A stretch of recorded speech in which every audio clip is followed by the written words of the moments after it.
It gives me kind of like goosebumps when I listen to it because it brings me right back to those early days. There was a seed song, I'd call it, called Private Broadcast, which never got released or nothing ever came of it, but it's a very special song to me, and I'd been messing around with it for ages, just the chords and a little melody. And I was up in Sydney. I used to live in Melbourne for a bit, and I would fly out to Sydney quite a lot to do music with Nick and to do teenager shows.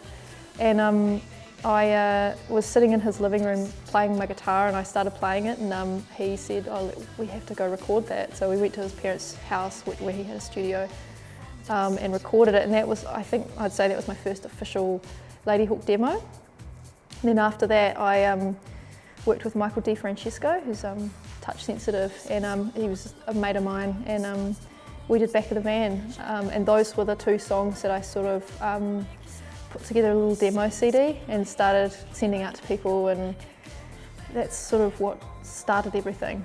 All the, meeting all the producers I ended up meeting and making, the lifelong connection with Pascal Gabriel, who was an amazing producer I did half the record with.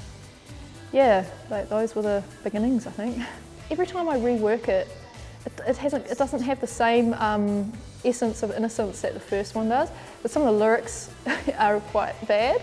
I think that's what stops me from ever doing. I mean, I could rewrite the lyrics obviously, but it is something I would like to do something with eventually.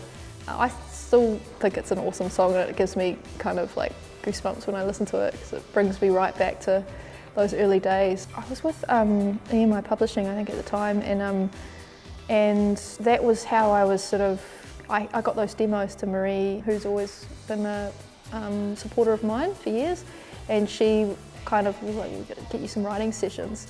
The buzz I was getting off the demos, I was starting to build up quite a few demos, and I did My Delirium and Dust Till Dawn and Paris is Burning and Manipulating Woman and Back of the Van, all before signing a deal.